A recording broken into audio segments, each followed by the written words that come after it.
my name is William Vlach. I'm an author and a psychologist. Some people call me Dr. William, but for this purpose, I'm William Vlach and an author. I've done a lot of Western books and fiction, that sort of thing. I've also done nonfiction, articles on everything from genocide to police psychology. But my great love in writing is fiction. And my greatest love in the fiction, beyond Westerns, beyond all of that, is this book that just came out called The Naked Greek, A Quest for Origins. The story is it's a hybrid work of autofiction, memoir, and historical imagination. The main character's name is Michael. Now, again, this is autofiction, meaning some parts of it are of my story and some parts of it are fiction. And because it's my story, I had to disguise certain things to make it really work. So the main character, Michael, is adopted into a Czech-Irish rural family, but his background is Greek. And as he grows up in the novel, he doesn't know that. And he finds out as he goes. It's been hidden from him.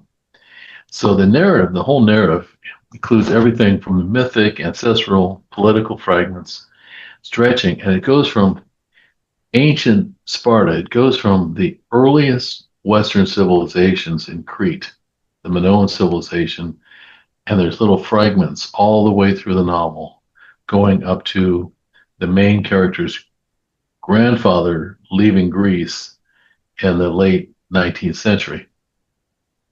At the core of the book explores themes of nostros. Nostros is a Greek word, nostros, meaning belonging for home. And that's the first part of it, and the defiant act of disobedience, of returning to a place one has never been. The disobedience is as adopted children, legally they're not supposed to know where they came from. But for him to find his family, he has to disobey. And that goes to Greek mythologies of Prometheus and that sort of thing. So ultimately, it's a meditation of bloodlines, belonging, and the courage to disobey in order to find the truth. Kirkus is a really good review group, and they reviewed it, and they really focused on the humor and the funny parts. And there's an absurdist part of the history. But what I'm going to read today is not that. I'll read more of the funny stuff, the absurd stuff later.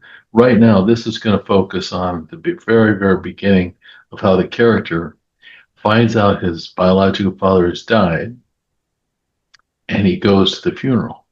And no one knows who he is in this funeral. It's a huge Greek church. And this is what happens. This is what the character says. You, my father, are in that box. The dark wood lid hides your body. You, John Papulius, are hiding from me.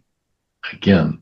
So he knows his father's name, and he's looking at the casket, and he's trying to deal with it. Light cascades down from the mosaic stained glass dome. Red, purple, green, and blue press on the black casket. I smell candle smoke and woody incense. I see dark suits and dresses, people sitting in pews and observing. These people, they do not know me. I am invisible, until now, invisible to myself. After the Greek prayers, the homily on your goodness as a father, your work as a writer and editor, I manage gestures for us to pay our respects to the family sitting in the front row. I walk down the aisle toward the coffin. Your coffin rests on a platform. I stop. Have I stolen your face? You have not given me permission, legitimacy. That is your power. Yet, one of my own hidden face. But John, Father, as I stand here, I know you. Back to the origin, I know you. And I accuse you. My own story indicts you. My anger, mockery, perhaps pity, will indict you and your Greekness. And free me. I stall. I stand in the aisle below the coffin, consumed. I am your denied bastard. I want to forgive. I want to flip the coffin over and watch your body crash to the floor. Behind me, others stand in line. They wait. I stand, stare at your coffin, and feel my bastardness, my shame, my fear. I lean forward. and hold up my hand to your wood coffin. I expect a cold, rough texture. I am wrong. It is warm, hard, solid, smooth to the touch.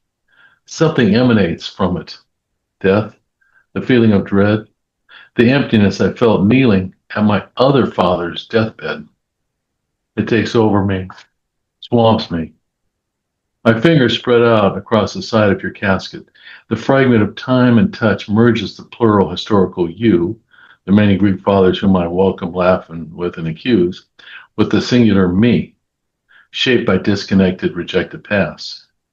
These legacies intertwine like DNA strands converging in this act of touching your coffin, the eternal now. I was torn away from you and this family, adopted away. Who are you? Who were you? And ultimately, who am I? I will disobey. I will return to a place I've never been.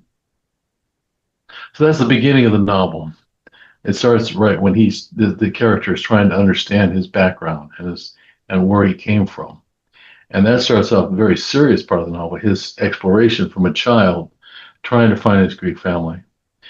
And like I said, alternating with vignettes and absurd stories and funny stories of Greek history, all the way from, again, Sparta, Athens, uh, Byzantium, which is also Greek language, all the way up to when his grandfather finally left Greece to come to the Americas. So I look forward to hearing from you. Take a look at my website. This is the book. I'm more than happy to interact with folks, and there will be more. Thank you.